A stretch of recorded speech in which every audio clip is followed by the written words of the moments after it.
I'm Evelyn, and I'm a geoholic.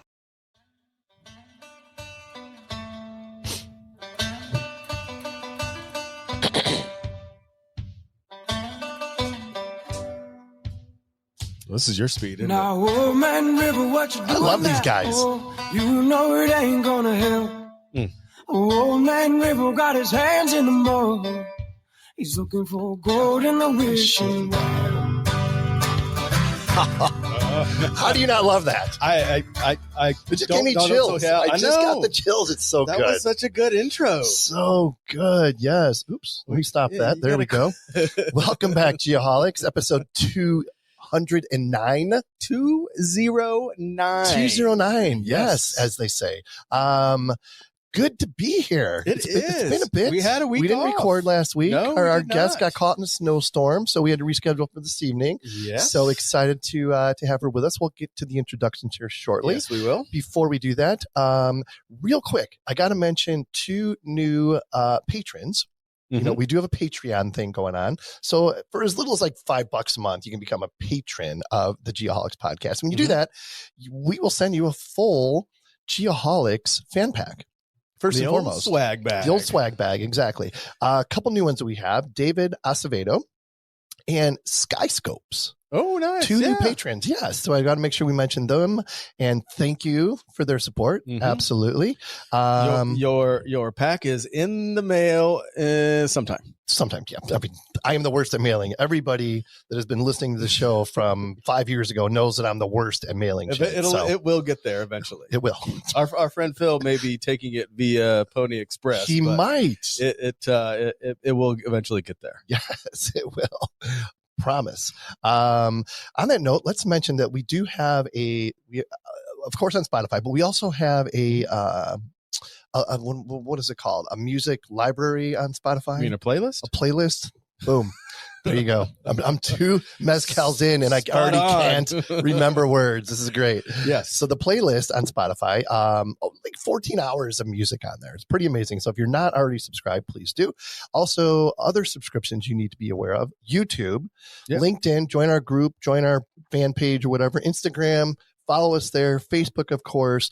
Lots of really cool stuff going on. We're also on TikTok. Follow us on TikTok. TikTok as well. I don't have that on my phone because the Chinese steal everything you own if you're on it. But TikTok as well. Follow us there. Absolutely. What else? LiDAR News. Have we talked about LiDAR News? Not yet. Not yet. We need to talk about them.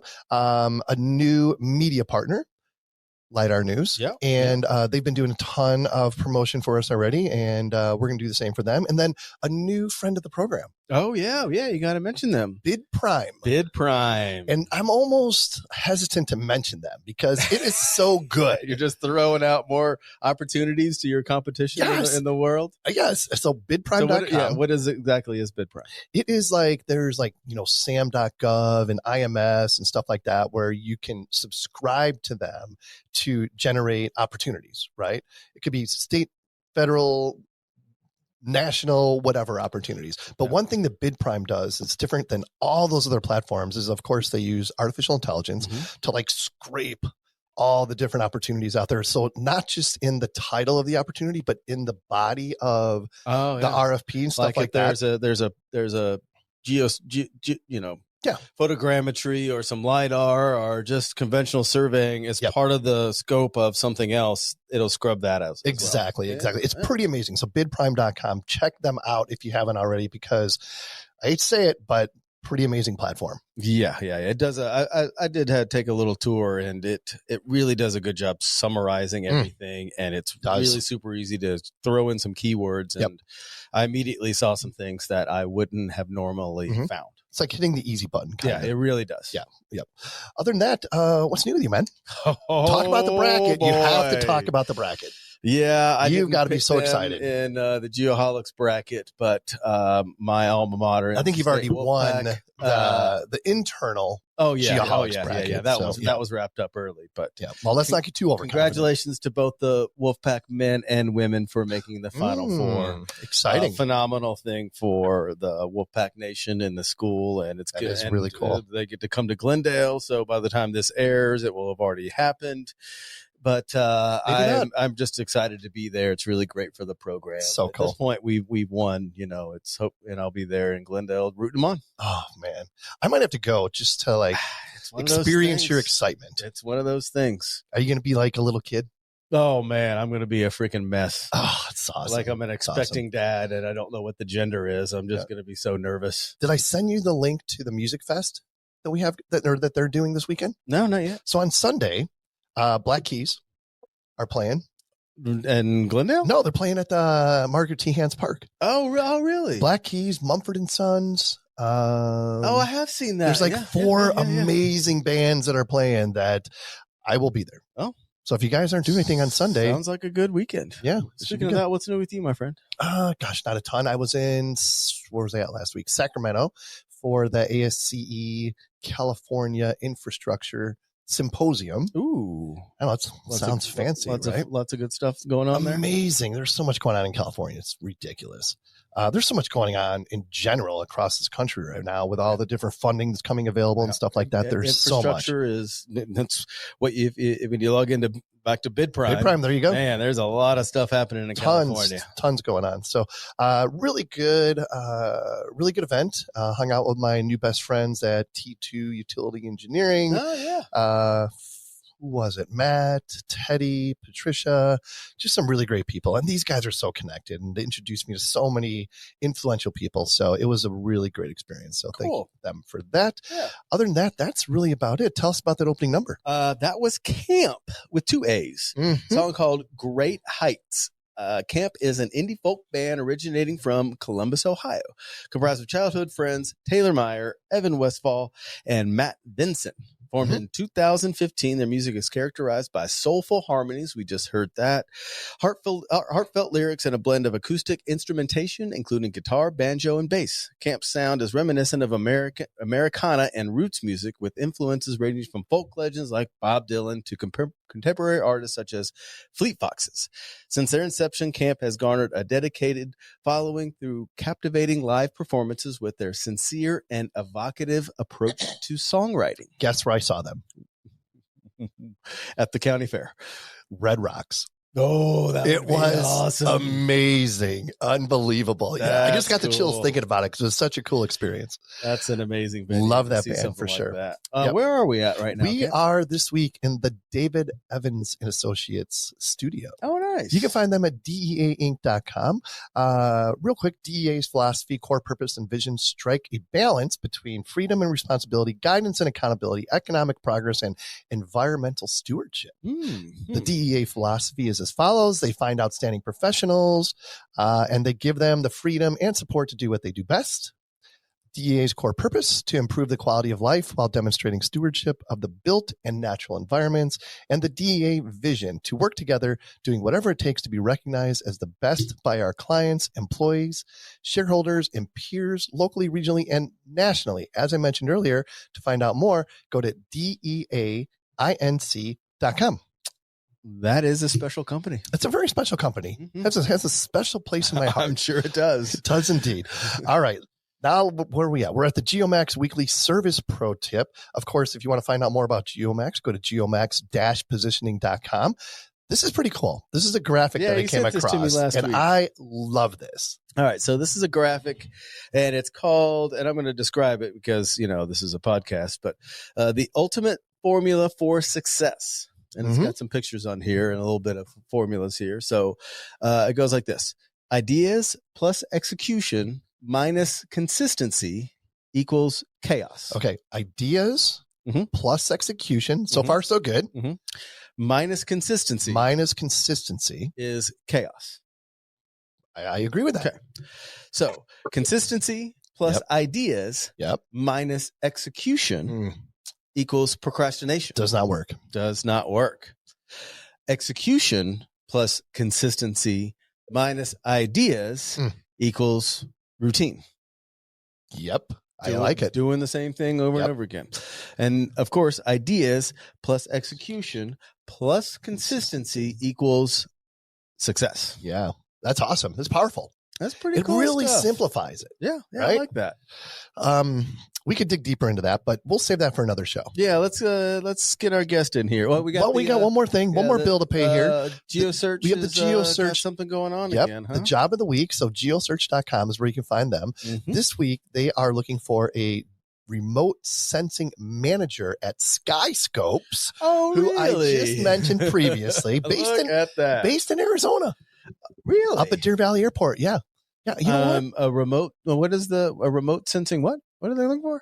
Oh, they're looking for a remote sensing manager. Okay. So this particular position is considered remote and must adhere to Skyscope's policies on remote telecommuting work. Wait a second. Is it a remote position and the position is a remote sensing position? It's kind of like a double negative or something. It's a remote sensing So position? I don't know if it's really remote or not. Maybe they can't. Maybe the remotes cancel each other out. I don't know.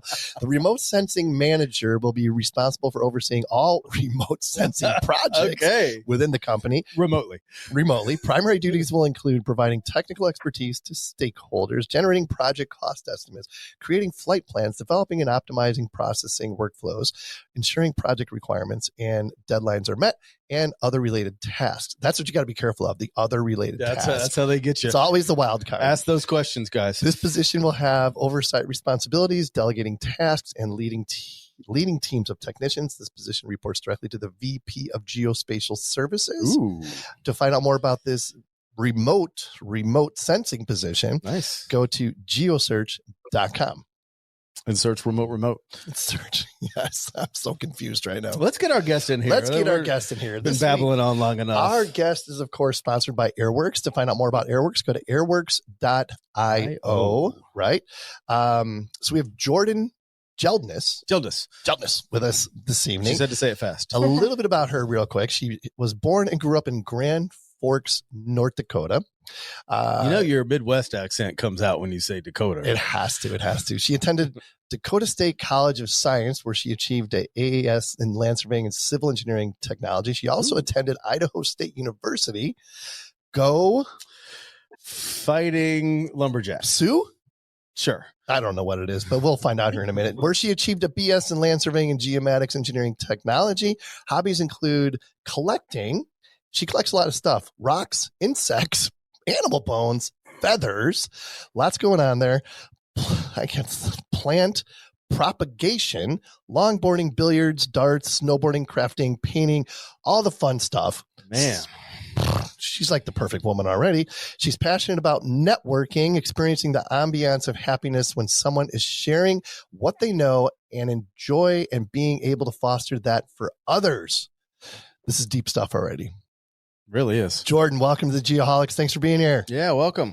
Thank you for having me. Where are you at right now? You look like you're maybe in a hotel room or something. What's going on here?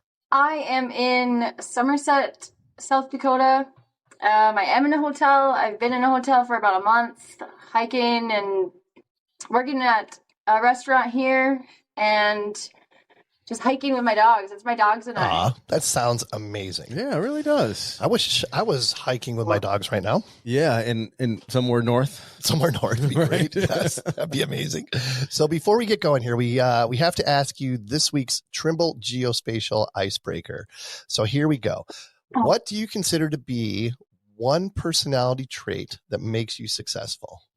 When I read that, immediately was like, that I'm peculiar.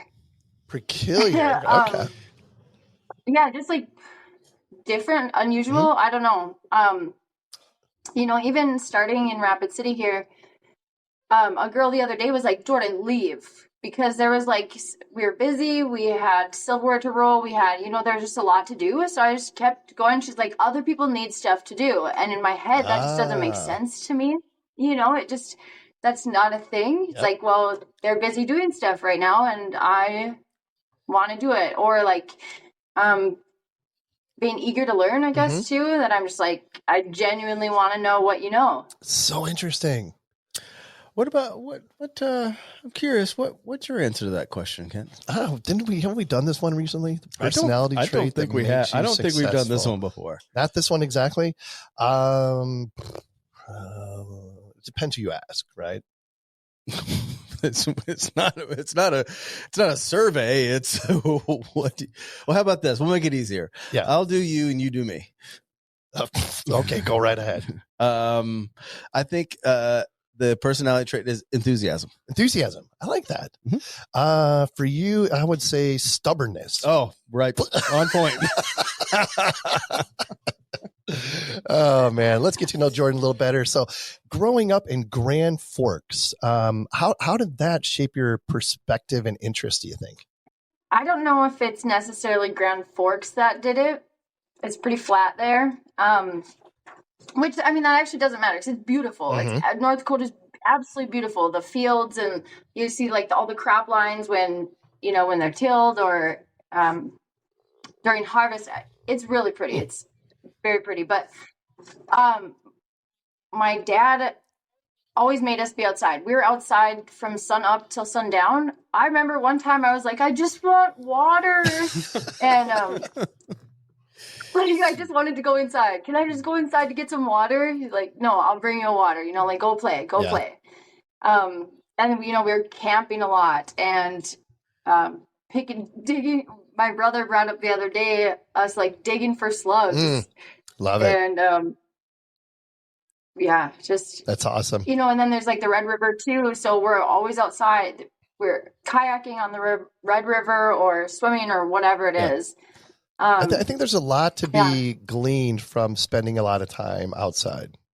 Absolutely. I think that's what's missing from kids now. Definitely. I was listening to a Joe Rogan episode, as a matter of fact. Of course. Last week where he had this guy on. He was like, oh gosh, I don't even know what his title was, but he was talking about how children, we need to like roll it back to kind of how it was, right? Like kids should not even have a cell phone until they're 13 years old. Like they should almost be required to play outside and do stuff like that, right? Sure. Yeah.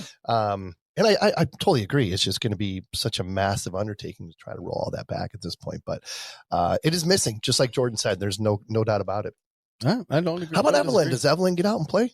Oh, she loves going outside. She loves to go outside? Yeah, good. Yeah. She's one of those, she'll just go and yeah. And then she's like any other kid. If you put a screen in front of her, she'll occupy herself. But if you take it, she'll just go and find something else to do. Yeah. I was a type kid where like my parents were the same, like kind of like Jordyn was talking about. It's like, just go. I don't care where the hell you go. Just go outside and play. My dad was always like, if you can, as long as you stay within the radius that you can hear my voice when I say, get your ass home, you're good. Yeah. It was more about you are not allowed to come back inside. Like you have to be out. Right. Like you are allowed to come back at noon and I'll feed you and then back out until 5 and then we can have dinner. But you cannot be inside. That was the rule. Now, I mean, we're getting way off track here, but now it's like you can't, like, I would not let my daughters do that. Why not? Well, because in the world we live in. Anyways, let's move on. So Jordyn, before Sean and I get in an argument about something that is completely irrelevant, right?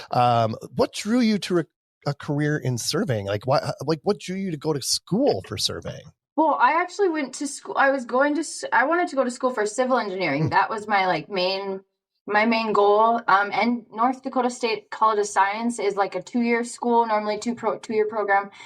And I had made mine a 3-year because I was planning on going to civil and like going through civil. Mm-hmm. Well, then I wanted to get done like sciences, maths, all the calculuses and all those classes where the student to teacher ratio was low. And,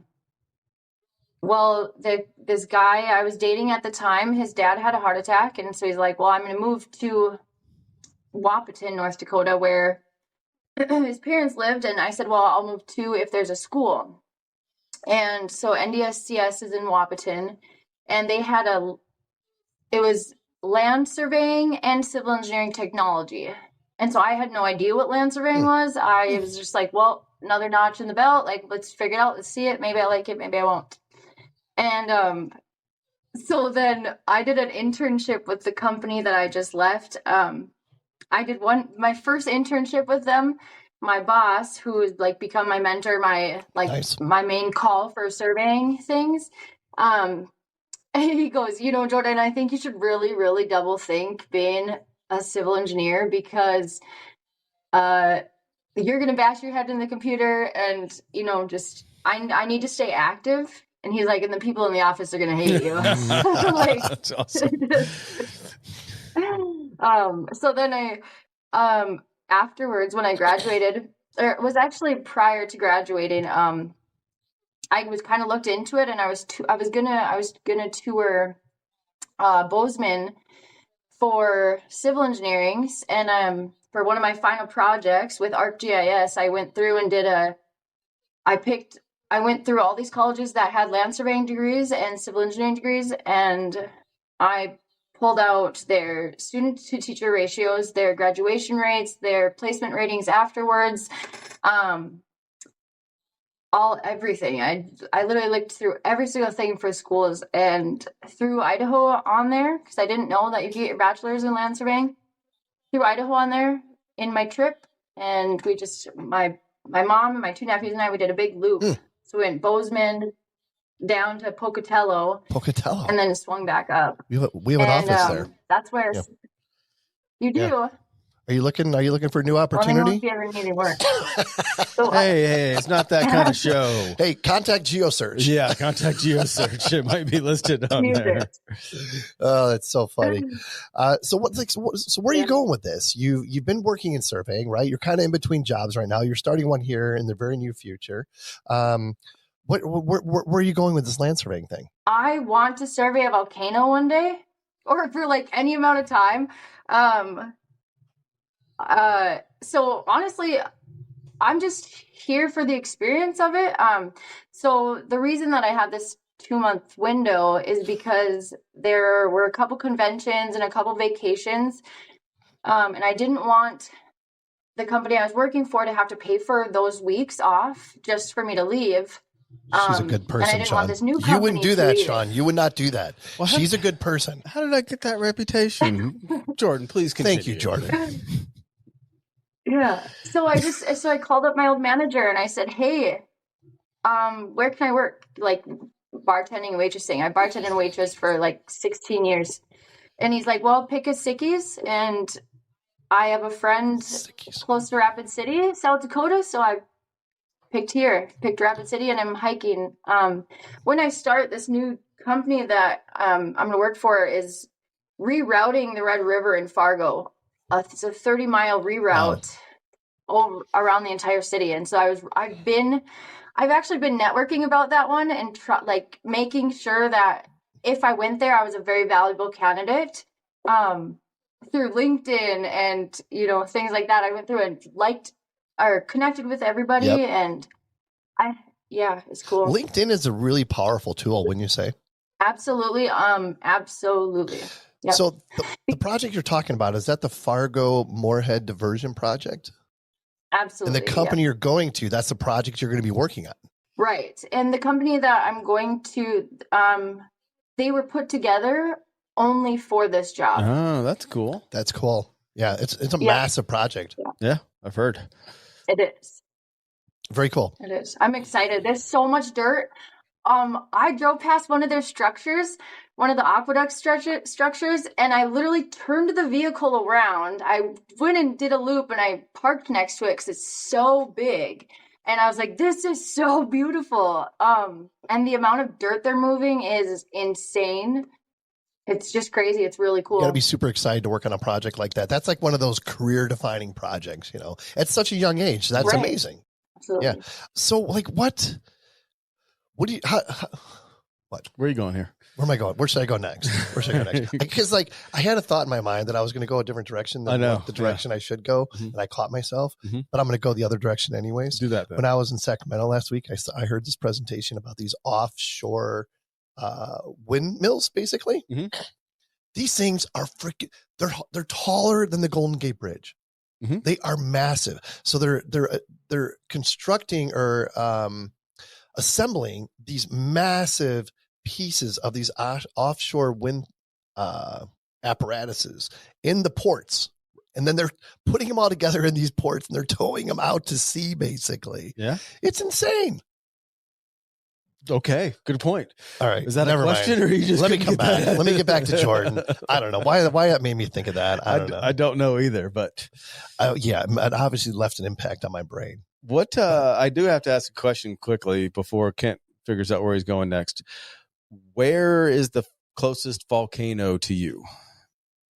Or Iowa. Where did you Iowa. have in mind? Well, that one doesn't count because you can't survey it because it's subsurface. Where's the ideal place you would go and survey this volcano, which I think is a phenomenal goal. I think it's awesome. I don't have like one. Well, I would love to survey like in Africa. That would be awesome. But like the Ring of Fire, because I'm also getting my I'm getting my skydiving license, which is super cool. Of course you are. And of course you are. And then, why would we expect anything less, I- right? Why would we expect anything less? Oh my Lord. my mom and my brother, they have their scuba training certificate, whatever that is, their scuba license. And so if I could merge the two with scuba and whatever, skydiving, all that, if I could merge any and all of that, like with the Ring of Fire, that would be cool, underwater, which it would just be cool. Anything really. There's not one particular place and that I have in mind, I guess. Interesting. That's awesome. The one closest to me would probably be like Yellowstone, but that'd be boring. Yeah, that's boring. That's been done. Yeah, okay, and not that Yellowstone is boring, but just that it's like there's so many. I don't know that. I feel like it being that type of state park, or is that a national park or a state park? It's a national park. Yeah. Yeah. So I feel like with it being a national park, it's already taken care of. Yeah, it's been done. There's cooler, different places that you could do that on. Yeah, for sure. So or like in Iceland, I was gonna say, like with that, the topography changing from the lava, the magma flowing and stuff, that'd be cool. That would be cool. I would love to go there. So from your perspective, how do you see the role of land surveyors evolving? That's a really cool question too, because there's these two separate parts, because there's when you're on the ground, right? Where with corners and monumenting, and that part needs to stay there, but it's kind of, it piques my curiosity, we'll say, how the LiDAR and the drones, the remote sensing, how much that is changing things. And so, when I applied for a job, they were surprised that I had CAD experience too with Civil 3D. And that's almost where you have to go, where if you're going to be a surveyor, you almost have to learn how to do Civil 3D, or it's important to learn how to draft, because then what happens when you don't know how to draft and all of a sudden you're switched to LiDAR, then if you're thrown into something like a processing, what is that called? Like a processing software, that's hecka hard to get used to, you know? Yep, definitely. So it's interesting that you said that. It's like, and from the perspective of the people you're talking to are surprised that you can both know how to land survey and have CAD experience. Like, and we talk about it a lot about it on the show of what's the minimum level of experience or education that you need or should have to be, what's the minimum competence? And you would expect some level of Civil 3D and CAD experience to be able to understand the data you're collecting. Yep. Yeah. Right. Yeah. Even, when I was out in the field with someone one time, they had said, oh, you don't need to shoot that because, whatever the project was. And I was like, well, it takes me 2 seconds or, 5 seconds, however many seconds it takes me is not long, because I know that when I put that into CAD, that water's not going to flow. if I don't, it will flow or be easier to show that it flows if I take that one shot. That's what will help the designer or the end user or someone that's going to use that data instead of, I was told to collect 10 points in these locations. I went and got these 10 points. Now that's all I was told to do. Yeah. It's all I was told to do. It's like, obviously I probably should pick up this spot. A little common sense goes a long way. But we throw that term around a lot, but common sense to you is not common sense to everyone else. True. And if you have that experience, that's what Jordyn's, I think, is saying. I think it's also important to note too that taking the time to say, hey, I know this is why I'm taking this shot. I understand that so when I'm drafting, because if they don't draft, that's also a team effort thing too, where it's like we help each other learn. So that it's important to do that too, to share that on both sides. I mean, you're still really young in your career, obviously, but what aspect of surveying do you like the best? Do you like being out in the field and collecting the data? Do you like being on the office side and processing what comes in? Or do you like doing both? Maybe you're like a Swiss Army knife that can, do field to finish. I love, if I could have a job field to finish, that's cool. That companies are too busy for that to be a thing. But I like the variety of it. I like both sides. I don't want to just lean this way or just lean that way. And I'm totally okay. I won't be drafting at this new job, and I'm okay with that because I won't be there forever, But I like the variety. I really like the variety. That's super cool. And you're still and the what? I was just going to say, you're so early on in your career that, you're doing the right thing. You're just, you're having all these different experiences. It's going to make you a much better surveyor down the road. Well, and I had even asked my boss, I said, I had talked to him prior to leaving about a year before. I was like, hey, I want to get different experience because we mainly did airport engineering. Mm-hmm. And so which I loved. I had a blast. I absolutely loved everything about it. It's so cool and it's really pretty, and you meet with all these people. But I had asked him, I said, hey, I want to get some bridge work and some hydro surveys down. And so he bid some jobs, and we got 9 bridges to survey this past fall. And so definitely the variety is so cool. Yeah. This portion of the program brought to you by Cyanic Automation. I'm so glad to have these guys back. Cyanic Automation is a boutique software development house based in Canada. Y'all know how much I love people from Canada. Mike and Doug, love these guys. Met at Matricon in 2003 and worked on many projects for high-profile Fortune 100 companies. Mike saw a large market of SMEs that also needed to automate their processes, but at the same time was not being served. From this need emerged Cyanic Automation with the goal to improve human productivity and fulfillment at work via automation. Their enthusiastic, devoted, and highly skilled team works to deliver exceptional custom software solutions to small to medium-sized businesses. They have long-term relationships with companies in various sectors: government, oil and gas, finance, charities, nonprofits, construction, engineering, manufacturing, and many more. This is a result of their deep understanding of customers, businesses, and commitment to quality. Each project is of the highest importance, and every customer is unique in their eyes. To find out more, visit cyanic.automation.com.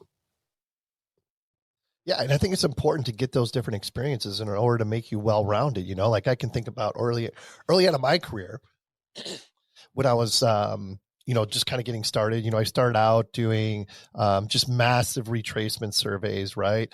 And then I went on, I worked for a large transportation company and got to do a bunch of large transportation projects. Then I went to work for a large land development project or company and got to do massive land development projects. So I think it's important. I mean, I know there's this, people don't like to look at a resume and see oh my gosh, he was there for 3 years.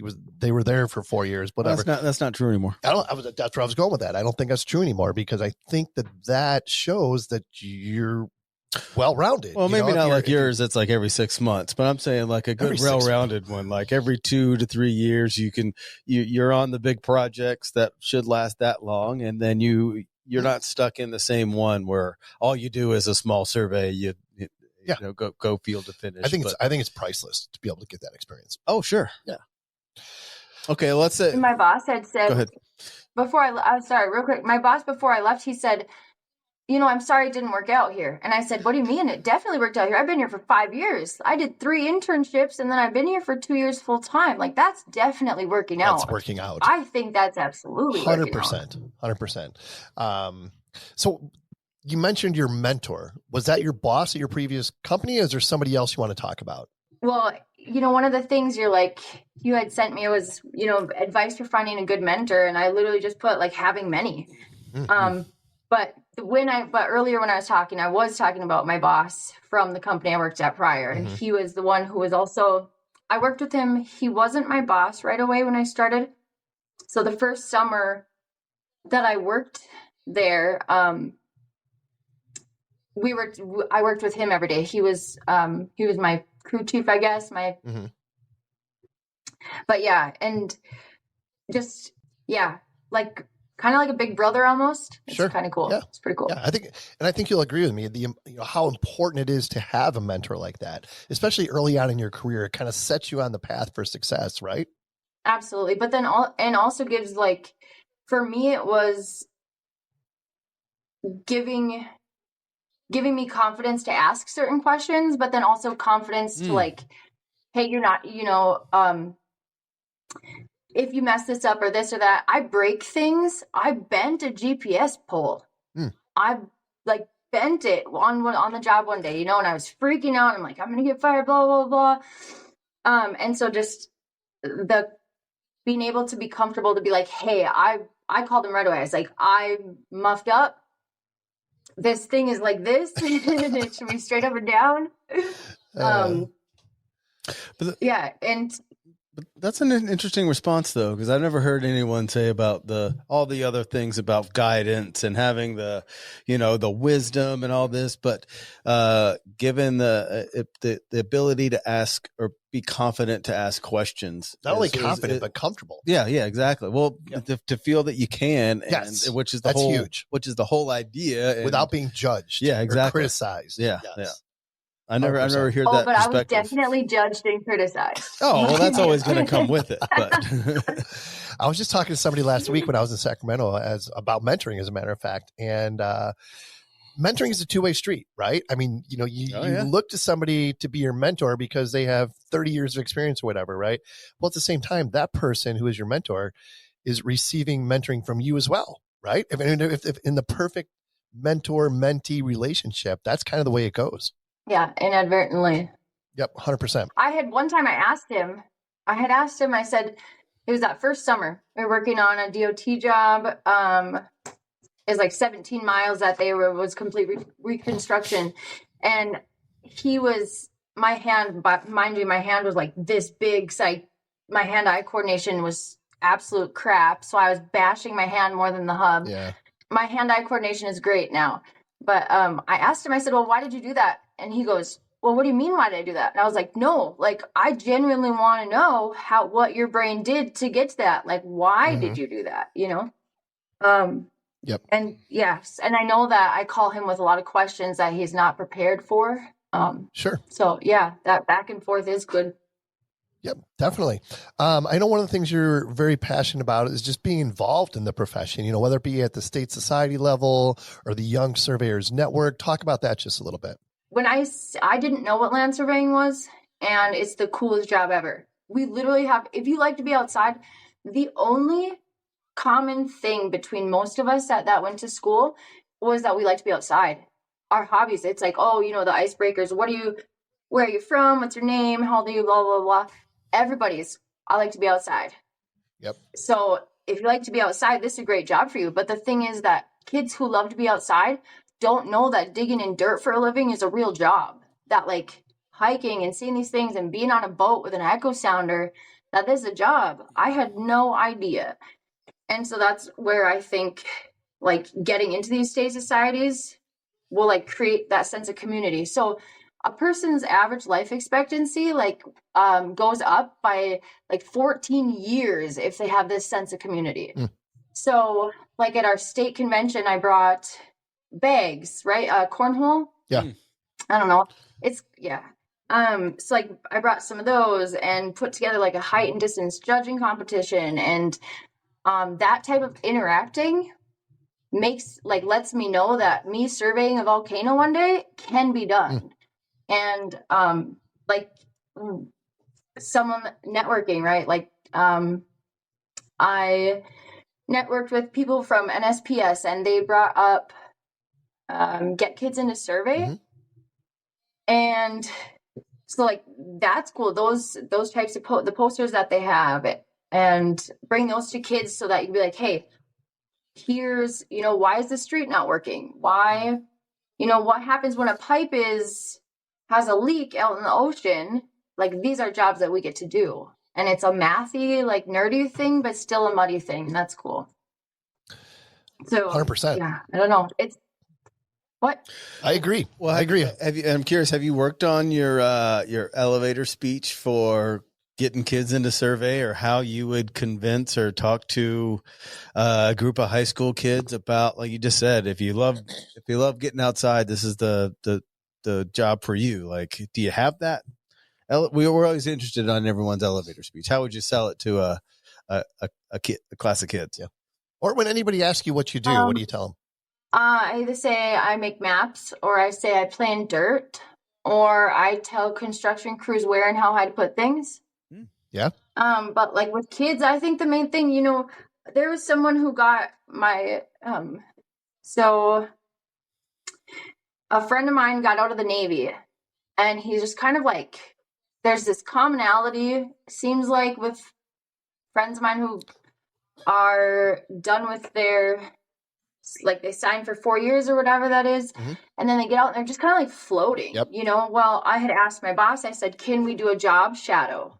Like, can this guy come do a job shadow? Yep. And that was a tough bit to bite off because of liability. Sure. Yeah. But I think bringing a kid with for a day out to a job site to, like, because it's hard to bring what we do to kids through Civil 3D. Yeah.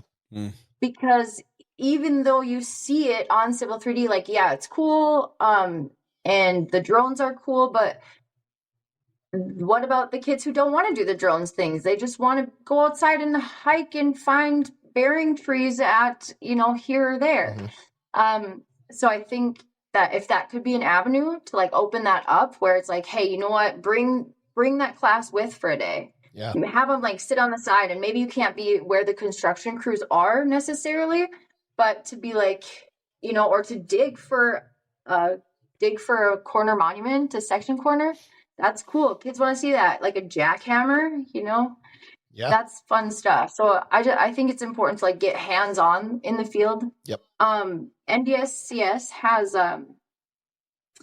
it is called Marketplace for Kids, and there's like this sandbox, the 3D sandbox. Yep. So then if you, like, hold your hand over it and go like this, and it, like, rains, and it shows the different topographies. So if you move the sand, right, what happens to the water? Yeah.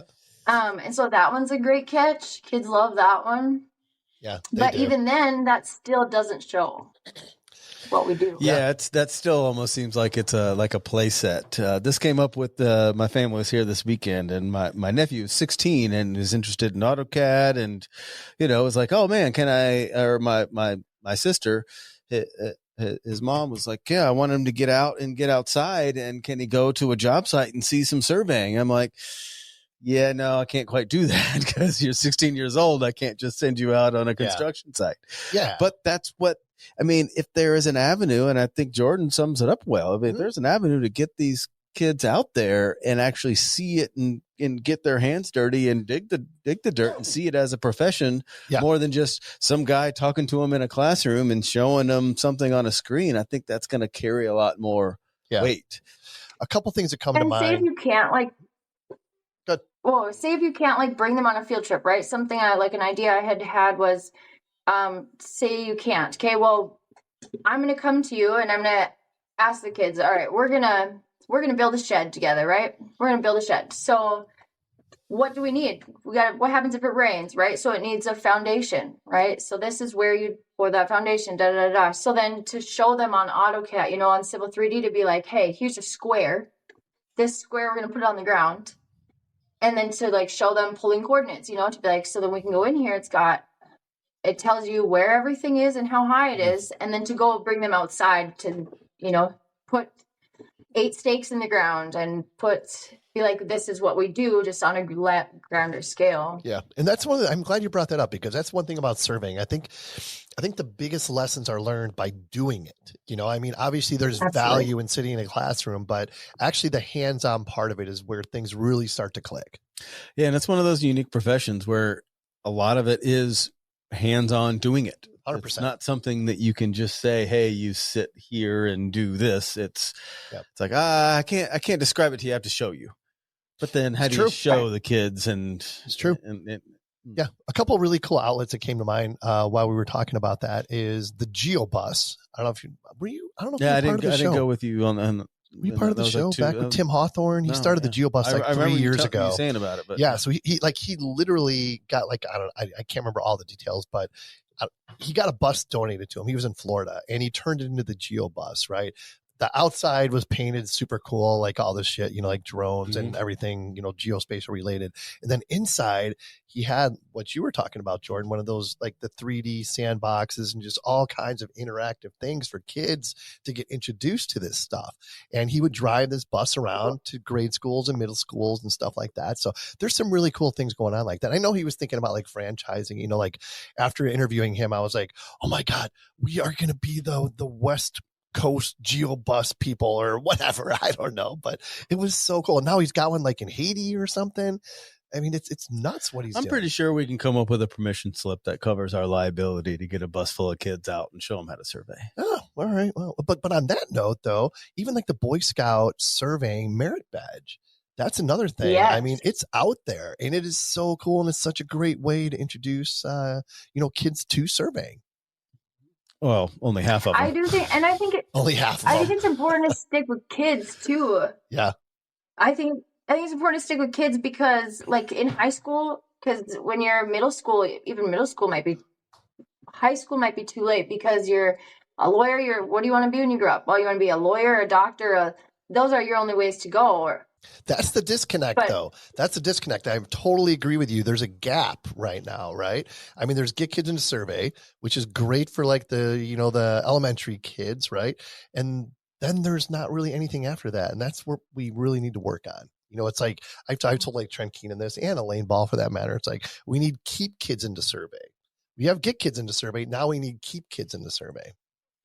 Or we just spread the awareness across, at some point, you're going to actually show these kids, young adults, what this actually is, because they're a few years away from, if like take my nephew, for example, 2 years and he's 18 and okay, a lot of those problems go away as far as liability, but sure, because, he can, I can hire him and all these kind of fun things, but that middle adolescent ground is, I think, where the breeding ground of those future surveyors are. Yeah. Or our new good friends, Rick Smith and Philippe Tissot. Remember? Yeah, Tissot. Yeah. Yeah. Those guys, they're getting to the point where they're getting to the high schools. Like, they have like a curriculum for high schools in Texas to get people introduced to geospatial. So there's stuff happening. There's no doubt about it. And it's pretty exciting.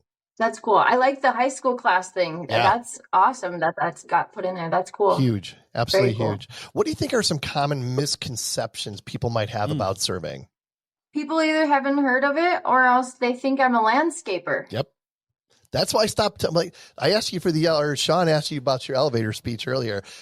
I used to, when people ask me what I did, I'm a land surveyor. And like you just said, Jordyn, a number of people are like, oh, you plant bushes in my yards. I'm like, no, that's a landscaper. I'm a land surveyor. So I don't even say that anymore. I just you tell the people where to plant the bushes in the yard. Well, yeah, I suppose. But anybody asks me what I do, I say I'm a geospatial professional. And all of a sudden they're like, tell me more. Or they say, you're a dork? Never mind. Sorry, I asked. But it does spawn some questions and what is that? And how do you say what is the geospatial community, I guess, and what does that look like? Yep. Definitely. Jordyn, so talk about the obvious question. I mean, being a female in a male not dominated, what's the word? Remember? Populated. It's male dominated field. Well, yep, but I said male dominated and got my hand slapped before. Male populated field, right? Yes. Yeah. So talk about Well, that just a little bit. I'm gonna say, actually, I'm gonna challenge you on that. On whoever slapped your hand, I'm gonna challenge that because it is a male dominated field. Being a female in the field, it is male dominated because, and not necessarily that's a bad thing, but just that is what is usual. That is what is known. It's crazy because someone who is like a year behind me in our career, but we've went to school together. He went to another company, but then he came and worked again at the company that we were working at. So then went to school together, working together. So him and I are friends, and we'll go to a job site, and they, we'll walk up and like, hey, how are you guys doing? Blah, blah, blah. Like, this is what you guys need. Just want to double check, go through anything, and they'll look directly at him and start talking to him. Well, then one time, like a guy, if I stay calm about it, it always pays, it always comes back because then it was like, at that time he asked how many inches of concrete were going down. And my friend looked over and he looked over at me. I was like, there's 18 inches of concrete going down, because I am peculiar and I like look at the details too close, not too closely necessarily, but like, I read the shampoo bottle if I go to the bathroom. So, that type of thing. And another time, I obviously have dyed hair. And so one time I'm down on the ground and, my coworker at the time had the GPS in his hand and I was pounding hubs, and a guy gets out of the excavator, comes over and is standing like right next to my coworker, looks down at me, looks up at him, and he goes, oh, she must not know what color she wants to do. Oh, God. Because it was kind of like two-toned or whatever. And I'm like sitting right there, just kind of weird comments or, I kind of feel like all eyes are like, oh, there's a female on the job site. Like she must not want to get dirty. Yeah. And then I'm just like caked in mud by the time I leave. Yeah. But, so like situations like that, I mean, like how have you found is the best way to deal with that? Doesn't matter.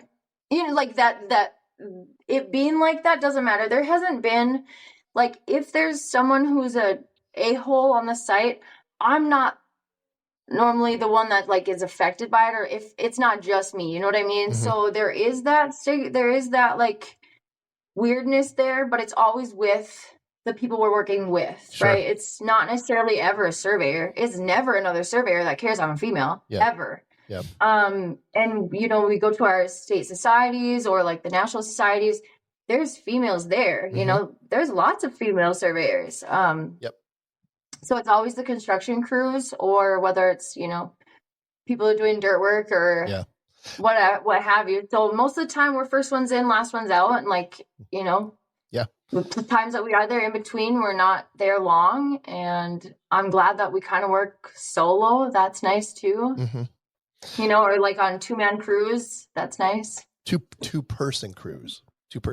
Yeah. Right. It's so good. Yeah. 2-person crews. I'll challenge you on the male dominated field, but I won't challenge you on that one. I'll allow that. I'll take it. Yeah. So do you feel like you have to work harder or do more to gain respect? Absolutely. I do. Yeah. Not necessarily to gain respect, but to prove.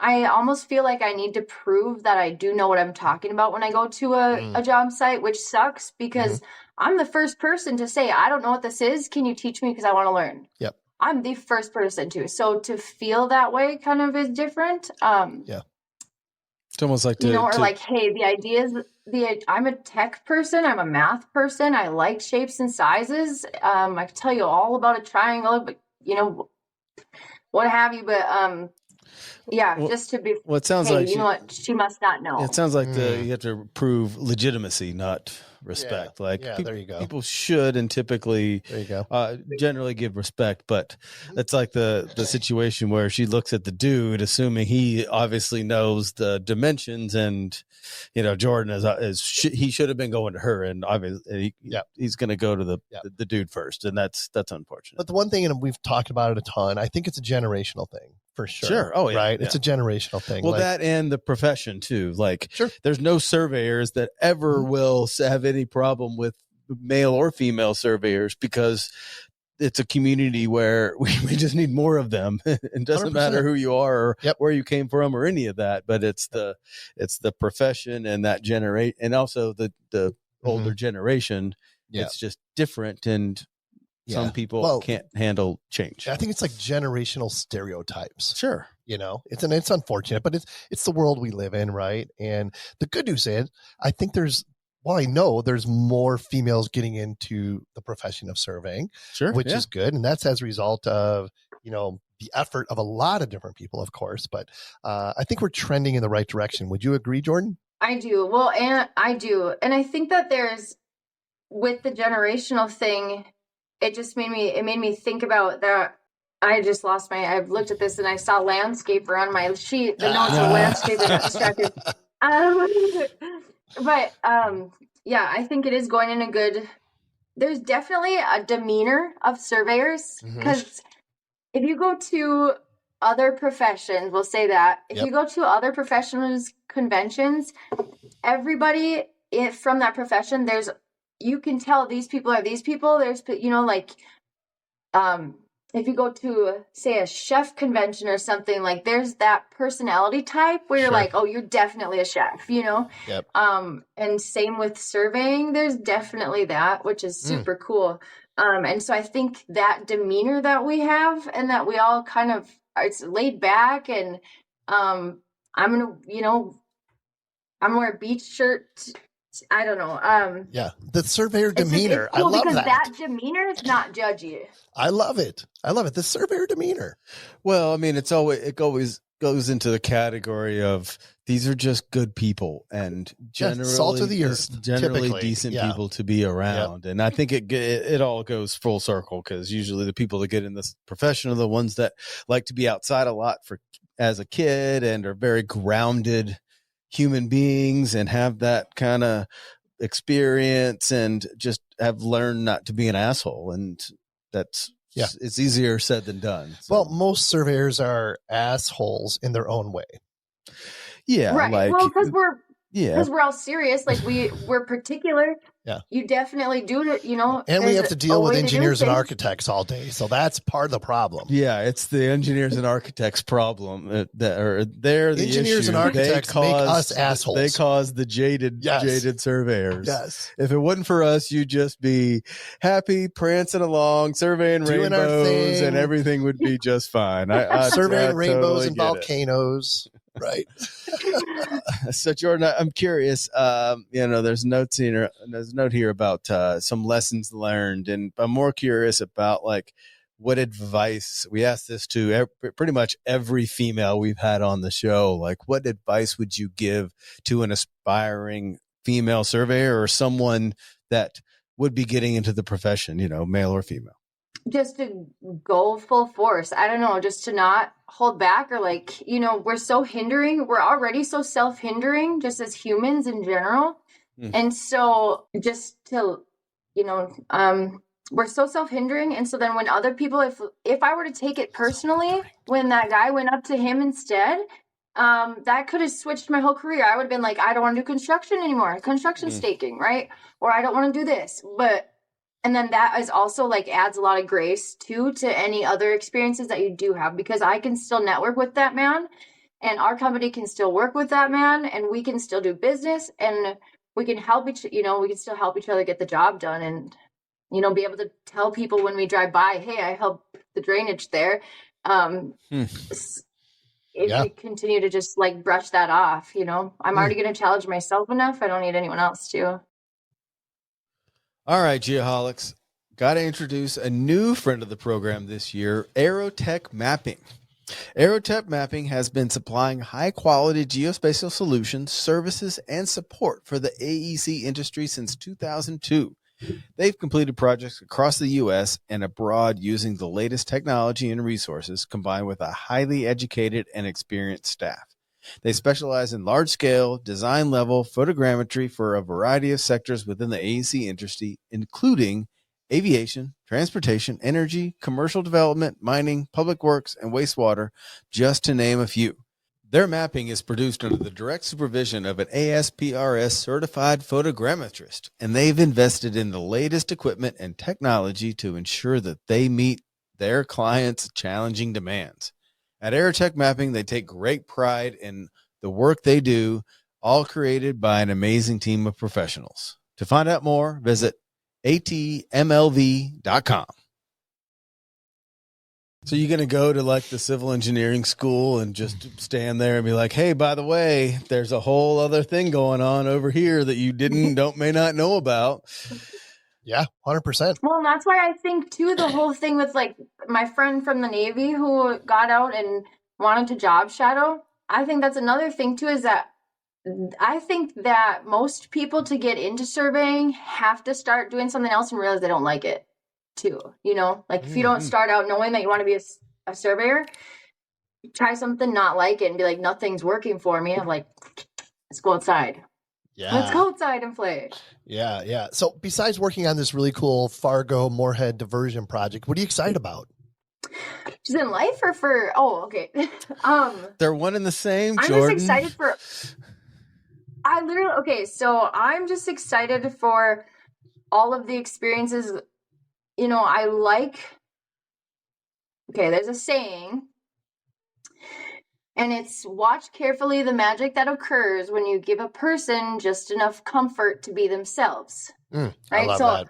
I'm really just excited. I'm just excited to the people who are working with the diversion. If you follow them on LinkedIn or you watch any of their videos, they're like happy to be there. They're excited about this job. They know what the job is. They're, it's, oh, why are you guys surveying this? Oh, I'm not really sure. We're just doing a topo, whatever it is. No, these guys, everybody that I've met is like really excited to work there. They're happy to work there, and I'm excited to work with that. And I'm excited for the variety. And down the road, I want to survey some hot springs and like some forestry stuff. I would love to do that too. So I'm just excited for the variety. Yeah, and I think that example that you just talked about, I think all those people know they're working on like a career-defining project. Like that is so huge. I don't think I've worked on a career-defining project. If you had to name your career-defining project, what would it be? I don't know that I have one, to be honest with you. I worked on like a 25-mile transmission line project in Henderson, Nevada. So, I mean, that was cool, but I don't think I've had my career-defining project quite yet. I think it's still going to happen. Oh, I like that. Yeah. I like that enthusiasm for a man in his 20s, later years. So what about, so if it wasn't career defining by like what you think, what about career defining in your head? Like what was a job that was career defining for you? Yeah. Flipping the script here. What was the project that really made like you excited about being a surveyor? Well, two things I want to say. First of all, the podcast is career defining for me. Because it's going to, I'm, at this point in my career, it's all about leaving a legacy, right? And currently, I have been so blessed. That's a couple dozen surveys that have your stamp on it with varying levels of accuracy. That's the legacy normal people leave. I have been very blessed to be doing this for 5 years, and this legacy is at a whole nother level. So I have that. But besides that, like projects, what did I envision? An international project. That's something that is not on my resume. Okay. That at some point, I mean, I know I'm later on in my career, but I'm not dead yet. At some point, I am going to get an opportunity to work on an international type project that is going to be my career defining project. That's cool. Yeah. Yep. I don't know what it is yet, but it's going to happen. I guarantee it. Well, if the stars align, maybe you and Jordyn hook up in Iceland and We're gonna survey a volcano. That'd be really cool. That'd be cool. Yeah, I'll set the control. Jordyn can do the hard work. I'm fine with whatever. That's awesome. That's awesome. So what else? What are you excited about? Yeah, what else do you want to get out there? So you start the new job in what, a week or a month or when do you start? Well, she's starting in Pocatello in about 3 weeks, but she doesn't know it yet. The what? I said you're starting in Pocatello in about 3 weeks. You just don't know it yet. Well, okay. I actually crashed my car yesterday and totaled it. And so that's like, I'm sitting, I walked to Pizza Hut today because that's right across the street. And so that kind of like put a little damper in my plans, but, I was going to go back to Rough Lock Falls, it's called, and like take some pictures at like, well, I don't know if I was supposed to, but like the bearing trees, there's bearing trees there. So I hadn't seen a bearing tree before I got here. Yeah. Well, by the time when I saw them, it was like dark out or getting dark, where our hour-and-a-half hike would have been too dark had I not left then. So I was going to go back there, but things like that, like bearing trees and, what was the other mark? There was another mark. It was like there was a chiseled X in a rock. Like just, it would sound so, saying it out loud, it sounds so like, oh, it's just an X in a rock. But it's so cool 100% to see this. And I'm like hiking through trees to get to it. And I got my dogs getting tangled up in trees and it was a blast. So just like, I'm excited for stuff like that. Yeah, for sure. I mean, not to make this about me by any means, but I still get excited. Like when I think back about like the early part of my career, the first 10 years of my career, and getting to do the type of surveying that I did, which was like massive retracement surveys in like rural Southern Illinois. And we would use the original field notes and every resource available to determine a corner's location. And there were so many times where we used like old bearing trees and we're pulling tape to try to determine where the stone was or whatever, right? And we would like pull the tape and then we start digging, and all of a sudden it's like dig, clank. Like, are you freaking kidding me? Dig it out, and here's this freaking stone that's been there for God only knows how many, 100 years in some cases, right? And I'm like, I am one of probably 5 people that have seen this cornerstone, you know? I mean, it really puts things into perspective. And in a lot of ways, it's kind of life-altering, to be honest with you. So how do you bottle all that up into like a elevator speech or some experience? Not just the speech. That's a great question, the experience Sean. That you it's can. A great question. Like, how do you materialize that enthusiasm? That is a great question. If we can figure that out, I think the profession is saved. We Thanks figured it out Sean. right now. Everything else is details. Yeah, no, I mean, it's really, because even like when I talk about it, I mean, not that I get emotional necessarily, but I get the chills in some cases, because I think back to like my mentor, you know, when I first started and being with this gentleman, like, you know, one of the fathers of surveying of Southern Illinois, and traversing around, you know, sections and whatever, and just like seeing his methods to determine the location of corners and then finding them it's insane. It's crazy. So, Jordyn, really, we didn't touch on it, but talk about your path to licensure. Is that something that you're interested in and you want to pursue? And how's that going? Absolutely. Okay, so actually, you guys just talked about this with Davey Edwards, and he is a great dancer. By the way, he's a great lead. Also, a lot of people don't know how to lead. That man knows how to lead in a dance. It's great. But you guys were talking about this then too. That's awesome. And I absolutely think that licensure is important, and I think education is important too, because there's things I learn about the satellites. There's things I've learned in my degree about satellites, how they work, the different networks, you know, where all of it. I think is very important too. And at the FIG convention that was here, there was someone who was talking in the panel. We had a panel question answer thing, and one of the guys was talking about how I think it was Alabama, in a country or a county in Alabama, he was the only surveyor in like 5 counties. So Wow. then Crazy. the someone in the law, whatever, whoever it was, senator, what, he wanted a survey done, and he's like, well, the survey is going to be about 6 months out because I'm busy as heck.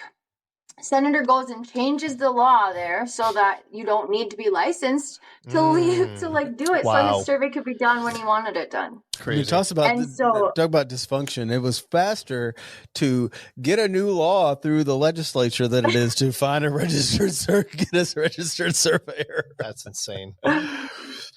That's amazing. Yeah.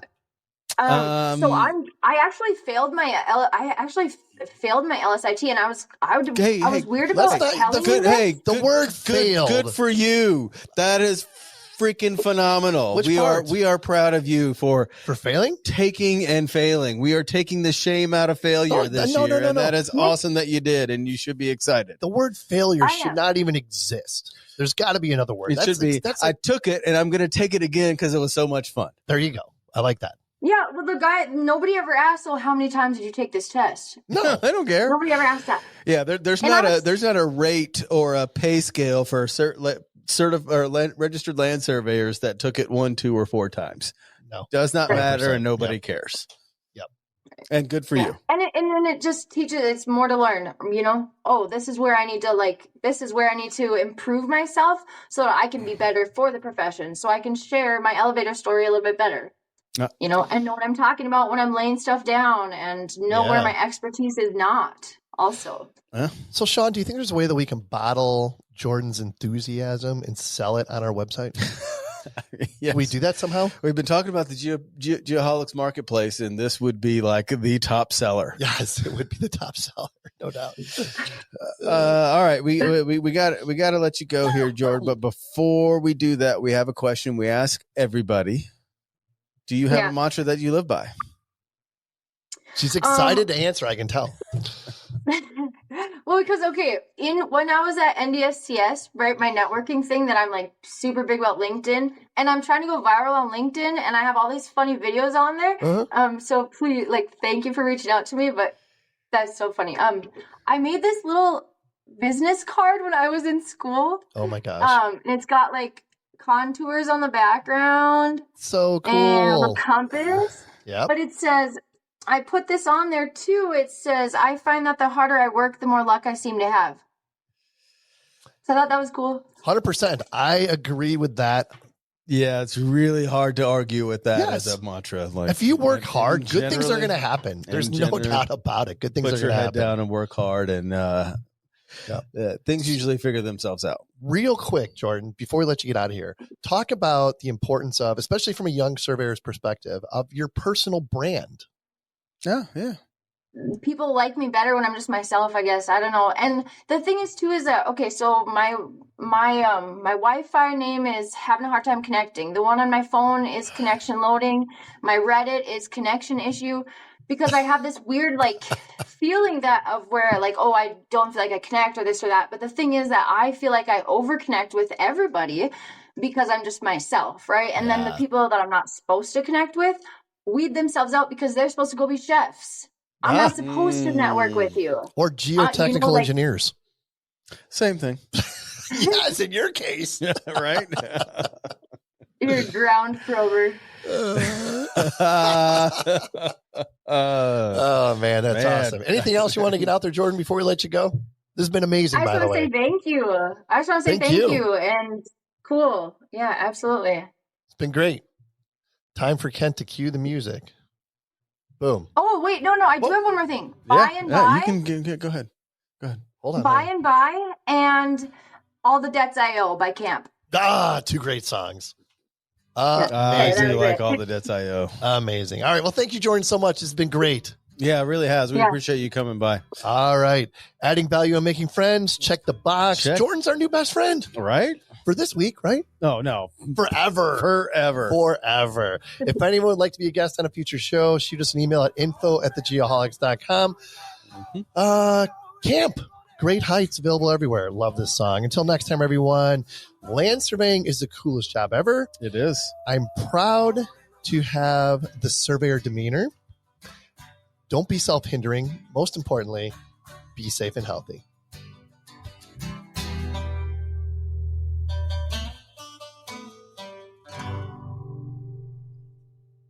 That's good timing. I think we nailed that one. I even impressed myself with that.